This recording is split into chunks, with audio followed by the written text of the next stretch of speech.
Bonjour les enfants, et les grands, et les chiproules. Alors voici pour vous une histoire. Je sais que vous les aimez.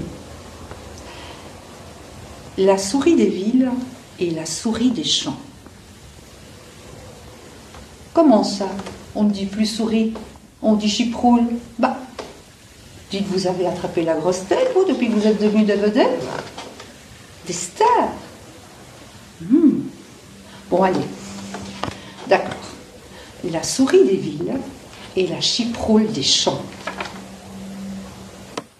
Un jour d'été, une petite chiproule qui vivait dans un joli nid suspendu à une grosse tige de blé invita une de ses cousines qui habitait la ville voisine à venir passer une journée chez elle. La souris des villes admira beaucoup les beaux épis dorés et les coquelicots rouges, mais elle trouva le dîner un peu maigre.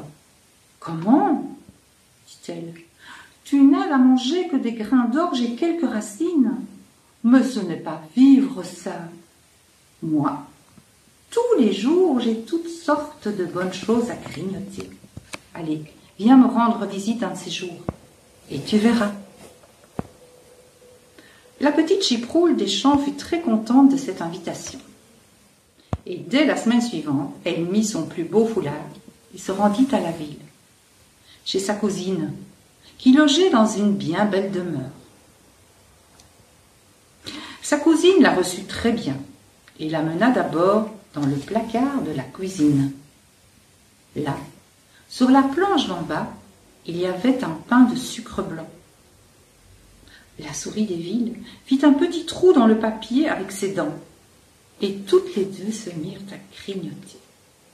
La petite chiproule des champs pensait qu'elle n'avait rien goûté d'aussi bon.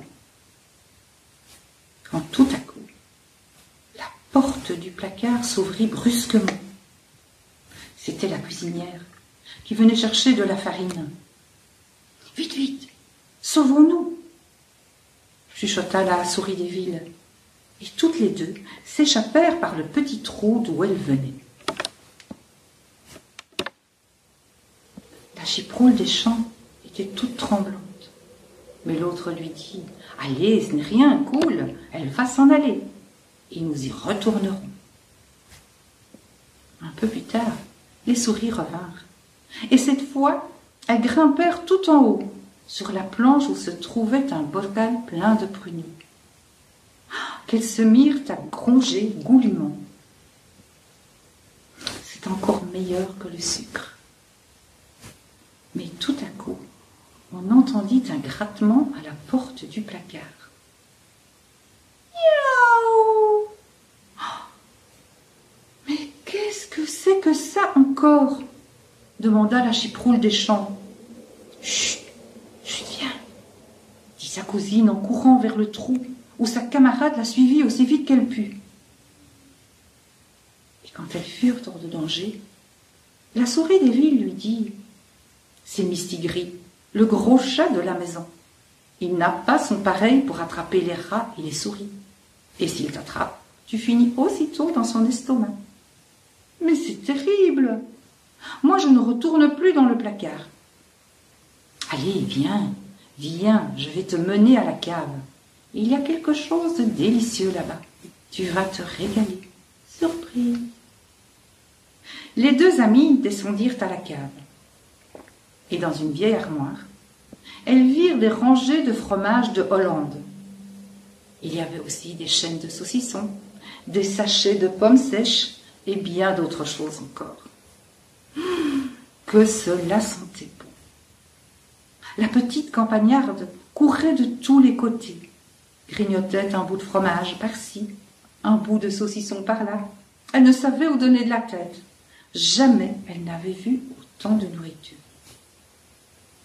Et là, dans un petit coin, elle vit un délicieux morceau de lard grillé placé sur un drôle de support. Elle était sur le point d'y planter ses dents quand sa cousine l'appela. « Arrête, arrête, ne va pas là, c'est un piège. »« C'est quoi ?» demanda la petite chiproule en s'arrêtant net. « C'est une souricière. Si tu touches le lard avec tes dents, quelque chose te tombe brutalement sur la tête et paf, tu es morte. La chiproule regarde le piège, puis le lard, puis sa cousine.